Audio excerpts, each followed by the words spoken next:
Chers auditeurs, bonsoir. Je suis de retour. Je suis Jeda. Je suis de retour et nous allons maintenant entamer la troisième partie du sujet inventeur noir, savant et découverte. Je continue. La suite du deuxième. Alors donc là, c'est le troisième DVD. Savez-vous que Bill Gates n'a inventé aucune des inventions qu'il revendique et pour lesquelles il a déposé des brevets? Ces inventions sont toutes le fruit des recherches de chercheurs indiens desquels il les a achetées et pour lesquelles il a déposé des brevets. Titulaire de doctorat en physique qu'il a soutenu le 14 mai 1962 à Paris, et ingénieur au commissariat à l'énergie atomique, le Guadeloupéen Raoul Georges Nicolo est l'inventeur du bloc de commutation pour la télévision multicanale. Ce bloc permet la réception de plusieurs chaînes sur un même poste de télévision. Système de réception utilisé par chaque jour par des centaines de millions de personnes dans le monde. Il est pourtant son inventeur, Georges Nicolo, noir, est totalement méconnu. Il est également l'inventeur des dispositifs de contrôle de la réactivité des piles atomiques en régime sous-critique. Monsieur Nicolo est aussi l'initiateur de l'introduction de l'électronique dans les appareils de contrôle nucléaire et a rédigé de nombreux ouvrages de contribution. Alors vous voyez que ces découvertes, ces inventions, mais il est méconnu parce que noir, ni plus ni moins. Joseph Bologne, chevalier de Saint-Georges, 1745-1799, était un compositeur, chef d'orchestre, violoniste émérite.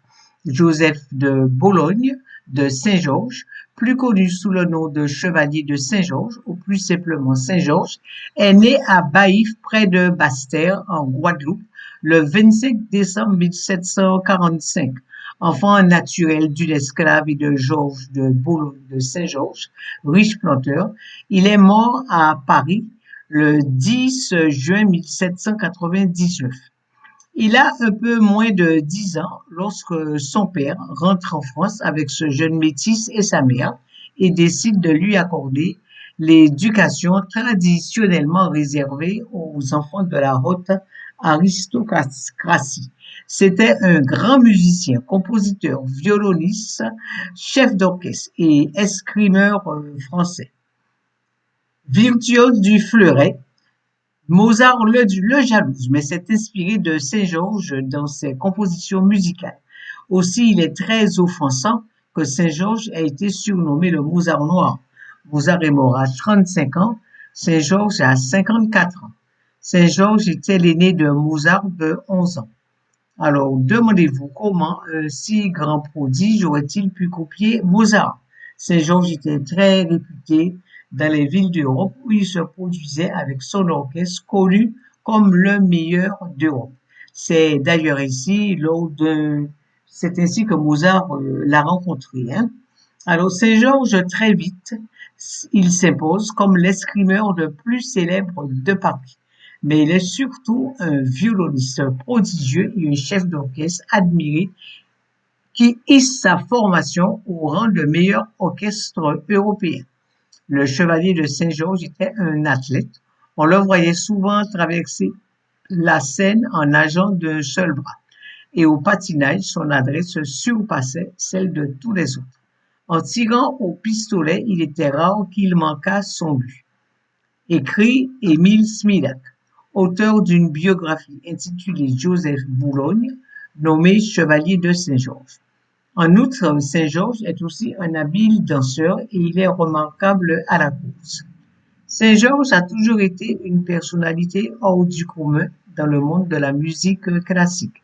C'est un musicien et compositeur talentueux, mais c'est aussi l'un des meilleurs escrimeurs d'Europe et un colonel héroïque de la Révolution française. Il s'engage dans la garde nationale et obtient le grade de capitaine en 1790.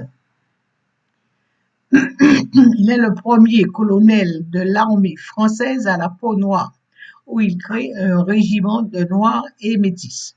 Rapidement, surnommée la Légion de Saint-Georges. Son lieutenant n'est autre que le futur général Dumas, père de l'écrivain Alexandre Dumas. Il est fauché par la maladie en pleine gloire en juin 1799. Alors, je continue concernant le Saint-Georges. Ouais. Alors, je disais donc que Saint-Georges, il est fauché par la maladie en pleine gloire en juin 1799. Une deuxième mort frappe son œuvre en 1802. Au rétablissement de l'esclavage, ses pièces sont simplement chassées du répertoire musical. Saint-Georges a certainement eu au moins une relation amoureuse, sérieuse, mais le climat raciste de l'époque qui règne alors en France lui interdit tout mariage à son niveau social. Alors, je vous invite à chevaliersaintgeorges.fr biographie. Alors, je continue. Savez-vous que le plus grand musicien de tous les temps, selon l'Occident, est Beethoven? Or, ce dernier est un descendant d'Afrique noire, mais ce même Occident a voulu par tous les moyens le blanchir. Dorothy John Tillman a commencé son premier cursus universitaire. La voilà. Dorothy Jean Tillman, voilà. Elle a commencé son premier cursus universitaire à seulement 10 ans. Une étudiante extrêmement précoce. Le 6 mai 2024, Dorothy Jean Tillman participait à la cérémonie de clôture de l'Université d'État de l'Arizona. Elle concluait ainsi un parcours universitaire commencé à l'âge de 10 ans seulement. À l'âge de 14 ans, Dorothy Jean Tillman avait obtenu un diplôme d'associé, une licence et une maîtrise. Selon l'agence Associated Press, l'étudiante américaine qui a soutenu sa thèse à 17 ans en décembre dernier était devenue la plus jeune personne à obtenir un doctorat en santé comportementale intégré de l'État d'Arizona. Si c'était une blanche, elle serait à la une de tous les médias du monde. Voilà, Dorothy Jean Tillman, la voilà. Concernant les inventions, il y a lieu de désigner en premier lieu l'Égypte antique. Je vais en premier lieu parler des pyramides d'Égypte. Les historiens le connaissent sont incapables de dire quand et comment les pyramides ont été construites, tellement l'ingénierie qui a procédé à leur élévation est d'une précision phénoménale.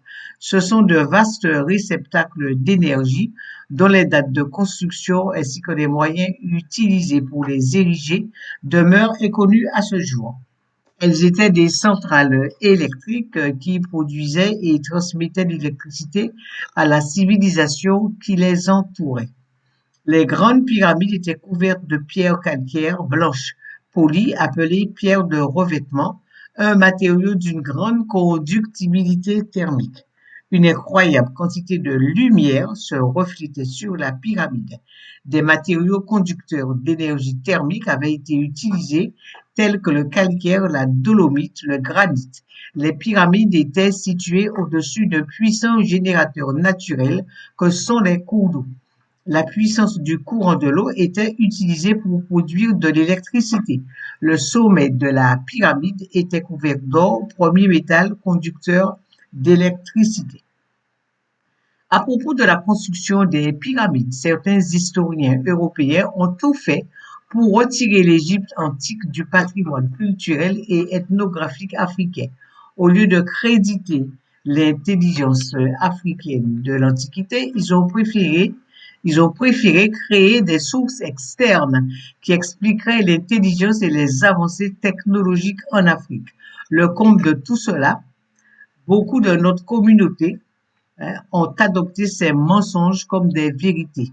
Ces historiens eurocentriques ont prétendu que des extraterrestres avaient visité l'Égypte antique et offert généreusement des technologies futuristes aux anciens Égyptiens, mais dont on ne lit absolument aucun témoignage sur les papyrus et dont on ne voit aucune présence sur les fresques des temples et tombeaux des pyramides. Donc, vous voyez bien que c'est encore un mensonge, encore. Hmm. En outre, je dirais deux mots sur le cerveau américain Nikola Tesla, auquel on a prêté l'invention de diverses techniques sur le plan de l'électricité. Mais Tesla aurait redécouvert ces inventions qui avaient déjà été réalisées bien avant lui. Les historiens leucodèmes honnêtes ont attribué à l'Égypte l'invention des disciplines de l'astronomie, l'architecture, la physique, la philosophie, l'ingénierie, les mathématiques, la géométrie. Les théorèmes de Pythagore et de Thalès existaient plusieurs millénaires avant la naissance des dits Pythagore et Thalès, qui ne les ont pas inventés comme veulent le faire croire les Européens. D'ailleurs, ces théorèmes figurent sur le papyrus Rhind, qui est vraiment le papyrus d'Amès. Alors, Rhind, c'est celui qu'il a racheté aux mains des pillards, mais c'est le papyrus d'Amès. Alors, conservé au British Museum de Londres. La médecine, la chirurgie, la religion, l'art, la musique, la navigation, l'écriture. Toute la science revient à l'Égypte qui s'appelait Kémet. La médecine jouissait d'une place très importante. La médecine africaine décrite dans les papyrus de Smith, papyrus d'Ebers, papyrus de Caheux, papyrus de Hughes, de Berlin, était réputée jusqu'en Orient. Il existait des médecins généralistes, des médecins spécialistes de toutes les disciplines, cardiologie, pneumatologie, ophtalmologie, neurologie. Alors, à cet effet, l'AVC, l'hémiplégie, les aphasies motrices, dont les descriptions sont à attribuer aujourd'hui au français Broca et au polonais Wernicke, sont antérieurement décrites dans le papyrus de Smith. Là, alors, donc, les autres disciplines, je cite, alors j'avais qu'à parler de la cardiologie, la pneumatologie, ophtalmologie, neurologie. Alors il y a aussi la rhumatologie, l'ORL, l'otorhinolaryngologie, l'oncologie, l'anesthésie, la gastro-entérologie, la psychiatrie, la pédiatrie, la gynécologie, l'obstétrique, la stomatologie, les soins dentaires, les prothèses dentaires, la dermatologie, l'infectiologie, les urgences médicales et chirurgicales. Et il y avait aussi des chirurgiens.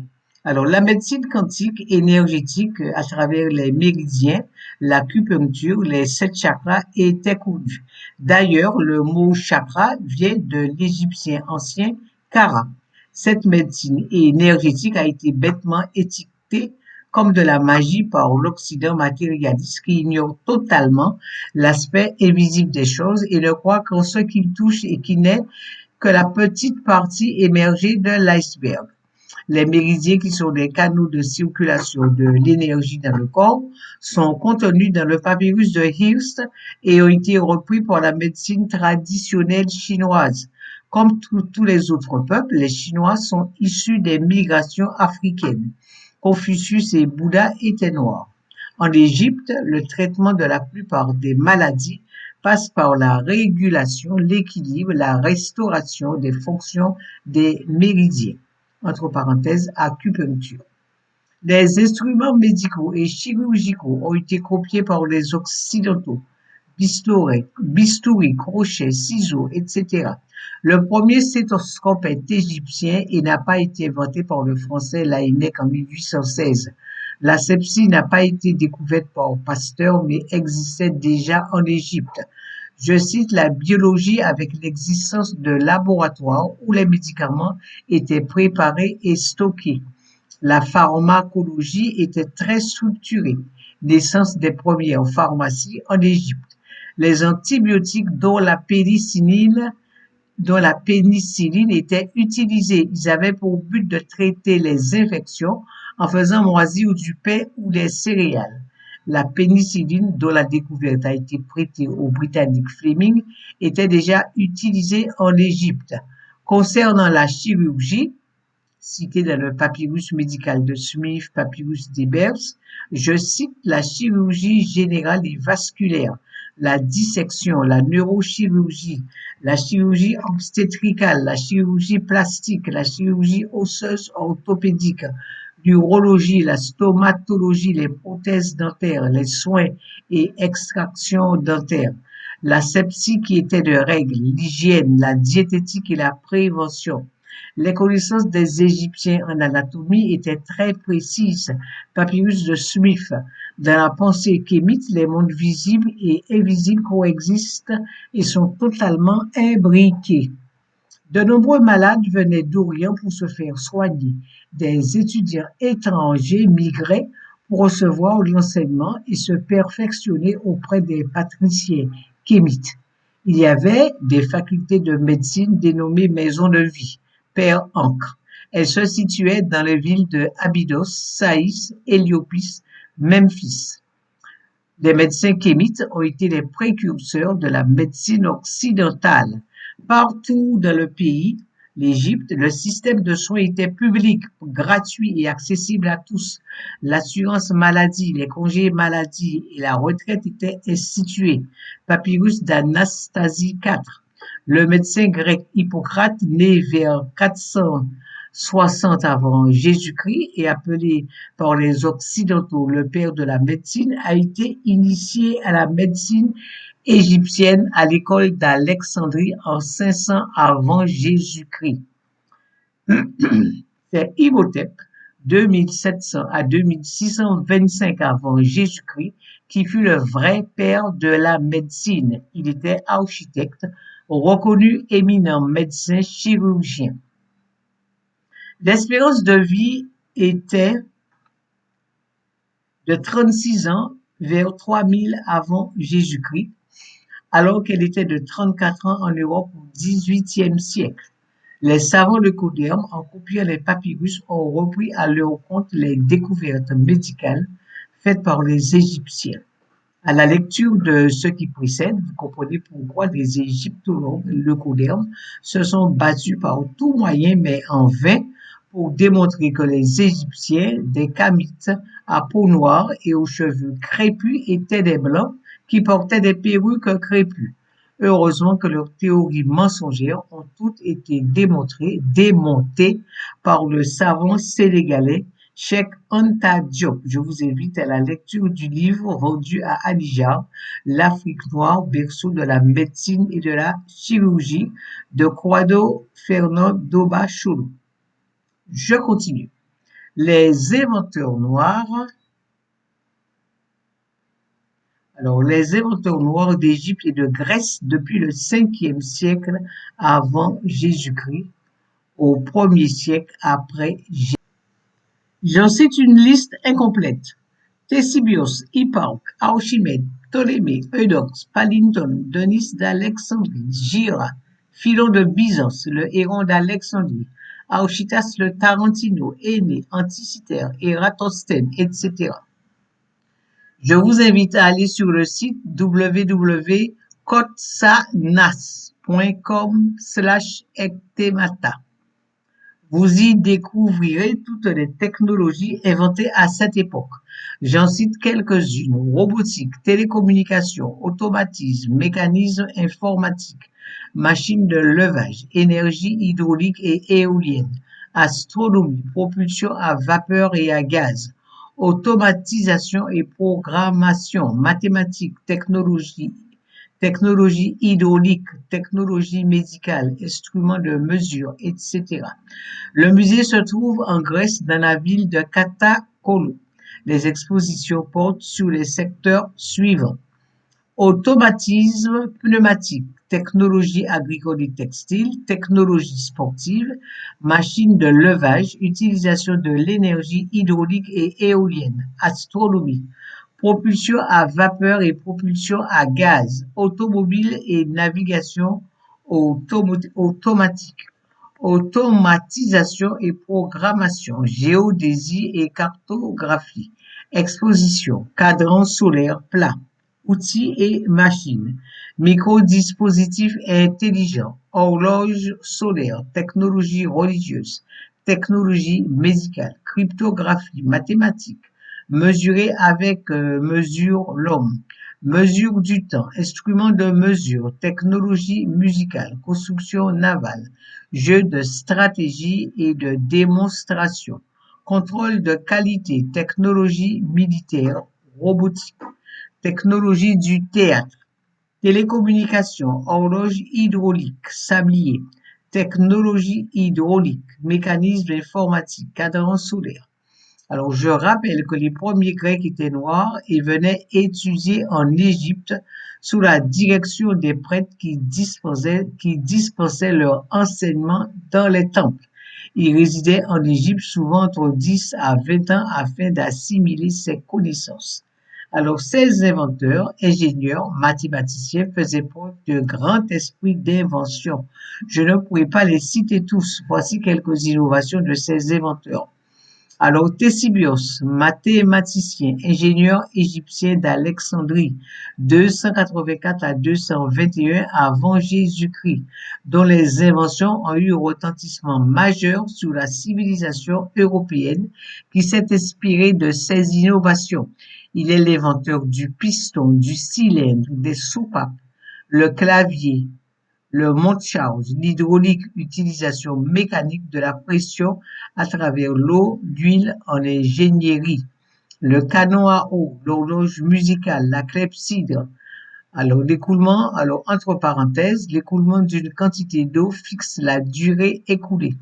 Le système de la clepsydre est toujours utilisé aujourd'hui dans les chasses d'eau et les carburateurs d'automobiles.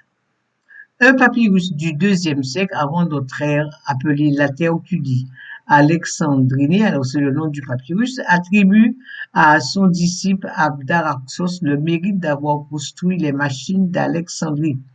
Il a mis au point une pompe aspirante refoulante qui permettait d'élever l'eau à plusieurs mètres. Alors voici quelques inventions importantes de ces inventeurs. Alors, le moteur à vapeur par le héros d'Alexandrie, 1er siècle avant Jésus-Christ.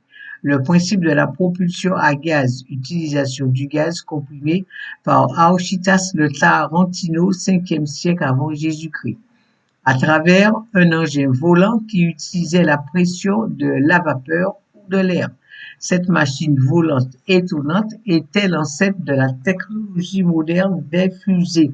Donc, vous voyez que les fusées, celui qui a mis au point les fusées, a copié sur ce monsieur qui s'appelait Archytas le Tarentino.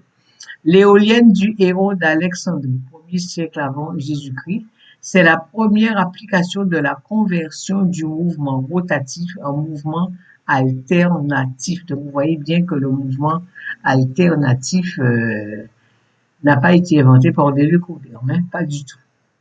Le héros d'Alexandrie créa des automates mus par l'eau, s'intéressa à la vapeur, à l'air comprimé. Il inventa une machine utilisant la contraction ou la raréfaction de l'air pour ouvrir automatiquement les portes des temples.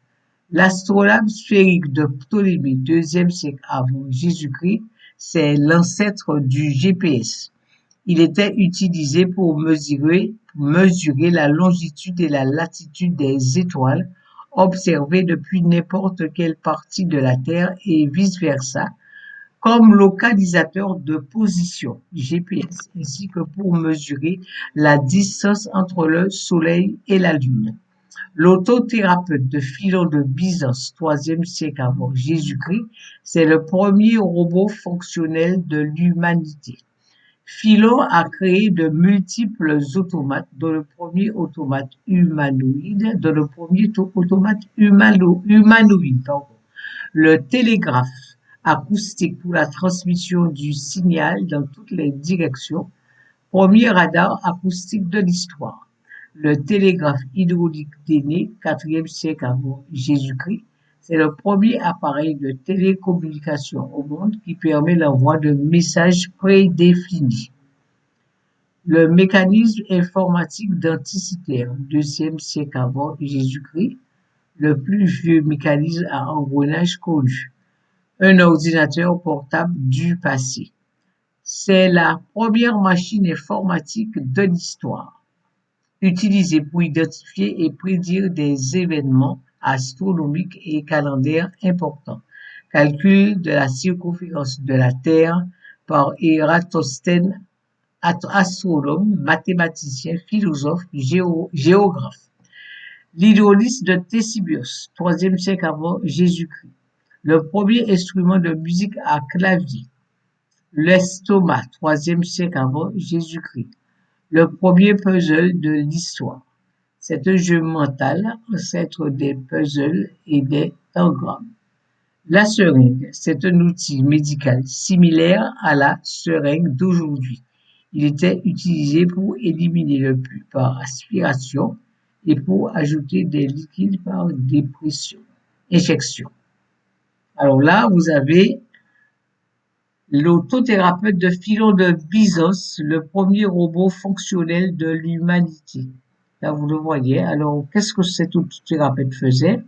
C'est qu'il verse de l'eau dans un récipient. Voilà, c'est ce. Je continue. L'astrolabe sphérique de Ptolémée, ancêtre du GPS. Le voilà, l'astrolabe. Voilà l'ancêtre du GPS. Là, le principe de la propulsion à gaz par Auchitas de Tarantino. Et voilà, c'est l'ancêtre de la technologie moderne des fusées. Et là, le mécanisme informatique d'anticitaire. Vous voyez là le mécanisme informatique d'anticitaire, deuxième siècle avant Jésus-Christ, un ordinateur portable du passé. Là, vous avez l'éolosphère du Héron. L'éolosphère du Héron, premier siècle après Jésus-Christ. C'est la première machine à vapeur de l'humanité. Vous voyez la machine à vapeur de l'humanité. La première machine à vapeur a été inventée par le héron d'Alexandrie depuis le premier siècle après Jésus-Christ. Donc ce n'est pas, comment il s'appelle, Persis, Abraham Persis, si je ne, oui, Abraham Persis qui a inventé la machine à vapeur. Hein. Voilà la première machine à vapeur. Abraham Percy s'est inspiré de cette machine à vapeur pour créer une autre machine à vapeur. Voilà. Et pourtant, on lui attribue à Abraham Percy l'invention de la machine à vapeur, alors que c'est le héros d'Alexandrie qui a inventé la première machine à vapeur. Je continue. Les grands savants de l'Antiquité égyptienne que nous ignorons. Alors, rares sont les Africains d'aujourd'hui capables de vous révéler le nom de seuls mathématiciens africains ayant vécu durant l'Antiquité. C'est vous dire l'ampleur de notre aliénation culturelle et des défaillances de système. C'est vous dire, voilà. Alors, je vous les citais. Djéouti, moins 5000 ans, appelé Thoth ou Hermès par les Grecs. Djéouti est le premier scientifique africain de tous les temps, de l'aveu même des Grecs. Divinisé car détenteur de tous les savoirs émanant du Créateur du ciel et de la terre. C'est lui qui reçut la mission divine d'enseigner ses savoirs. Musique, mathématiques, écriture, spiritualité, etc. Alors, d'enseigner ces savoirs aux hommes en tenant néanmoins compte de leur haut niveau de sagesse, condition nécessaire à toute initiation aux sciences en Afrique. Quand je continue, Imhotep, c'est vers 2700 avant Jésus-Christ, appelé Asclépios par les Grecs, Esculape par les Roumains. Son nom kamite, Imhotep, signifie celui qui vient en paix. S'il est surtout connu pour être le premier ministre du pharaon Djoser et l'inventeur de la médecine, il convient de ne pas oublier qu'il est le bâtisseur de la première pyramide à degrés construite en Afrique dans le complexe de Saqqara. Ses connaissances en mathématiques et en architecture étaient donc prodigieuses.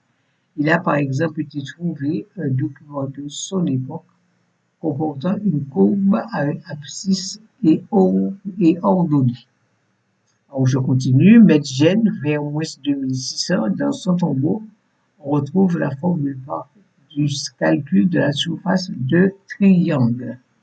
Papyrus de Cannes, vers moins 1900. Difficile de ne pas citer ce papyrus de traité de mathématiques.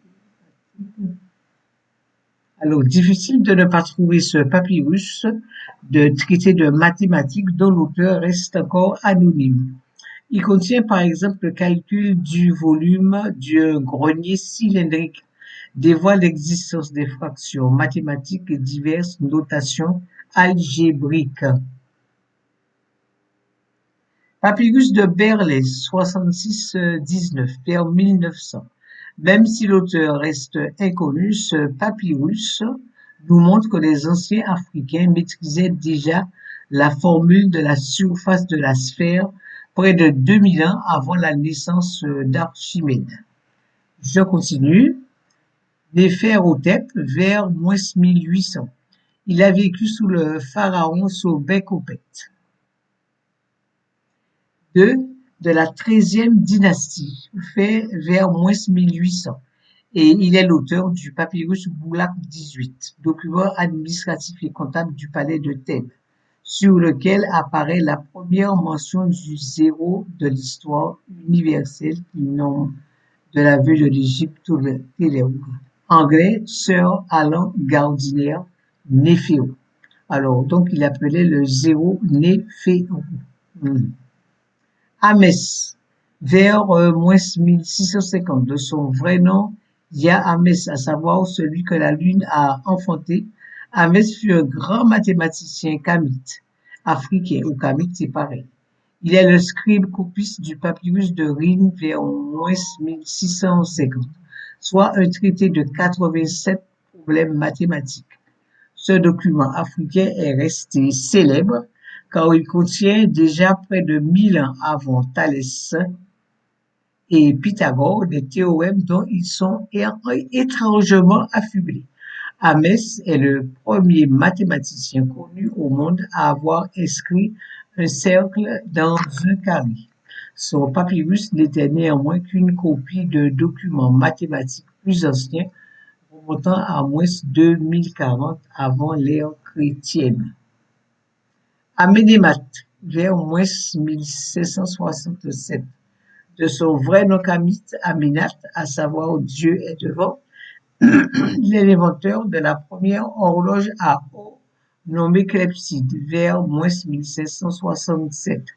Fait mathématicien, son invention permettait de mesurer précisément le temps qui s'écoulait, les heures, les minutes, les secondes. Elle était aussi utilisée par les médecins kamites pour prendre le pouls de leurs patients. C'est ce qui fit plus tard le grec Hérophile d'Alexandrie. C'est ce que fit plus tard le grec Hérophile d'Alexandrie, dont l'eurocentrisme dit qu'il fut le premier à prendre le pouls de quelqu'un. C'est bien entendu totalement faux et vérifiable. 1480, Sénémout, architecte avant-gardiste, 18e dynastie de la reine Hatshepsut. Il est le constructeur du splendide palais de Deir el-Behari et un ingénieur constructeur éleveur d'obélisques.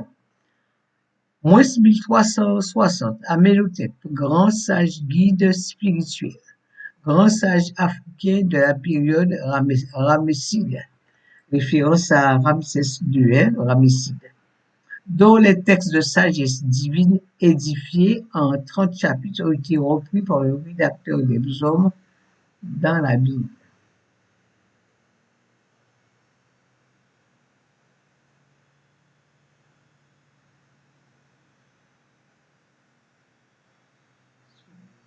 Bon. Je continue. Son fils, vers -600 ans, ou vers -600, de son vrai nom kamite, c'est Ankh, à savoir le vivifiant, ce grand mathématicien africain qui enseignait au grand temple de Saïs, dit Saou par les anciens africains, eut pour élève l'étudiant grec qui devint par la suite législateur à Athènes, à savoir Solon, il y a au moins 600.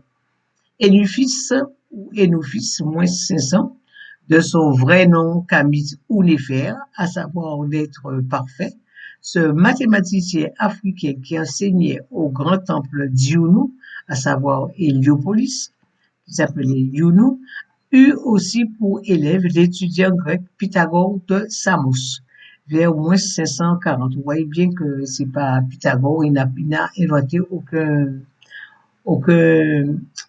théorème de Pythagore. Il a été l'élève de Énuphis en Égypte. Onuphis ou Choulophis, de son vers -400, de son vrai nom kamite Khnum Néfer, à savoir Dieu est parfait. Ce mathématicien africain qui enseignait au grand temple de Memphis, Mennefer, fut entre autres le professeur du mathématicien grec Eudoxe. Comme tous les savants kamites, il n'enseignait pas une seule discipline. Alors continuons, c'est que nous fils vers moins 400 de son vrai nom kamite, c'est Ennifer, c'est à vrai dire le parfait vivifiant. Ce savant et philosophe africain qui enseignait au grand temple d'Ionou Héliopolis eut aussi pour élève celui qui devina le célèbre penseur Platon, moins 428. Parménès, vers moins 400, ce mathématicien kamite du grand temple de Manifer eut pour élève le géomètre grec Démocrite d'Abdère, vers moins 400. Euclide, vers moins 300, auteur de traités mathématiques qui prouvent l'immense savoir acquis par l'Afrique. Alors, professeur Serge Doussou, voilà, c'est lui qui a écrit voilà, bistouri, vous voyez ici, il y a des bistouris de la gauche antique, voilà, bistouri de la gauche antique, et là, vous avez des bistouris européens. Alors, à gauche, bistouri d'Égypte antique, et à droite, bistouri... Oula, j'ai sommeil, excusez-moi. À gauche, bistouri d'Égypte antique et bistouri d'Europe. À droite, le premier stéthoscope est égyptien. Il n'a pas été inventé par le français Laennec en 1816. Vous voyez le stéthoscope? Regardez un peu, regardez, voyez. Le premier stéthoscope est égyptien, comme vous le constatez par vous-même. Il n'a pas été inventé par le français Laennec en 1816. Alors, regardez un peu des prothèses. Il faisait des prothèses, la plus vieille prothèse du monde, vous la voyez là. Une dent plombée. Il y avait une vieille prothèse du monde. Alors, mes très chers auditeurs, je vais m'arrêter là pour ce soir parce que j'ai sommeil.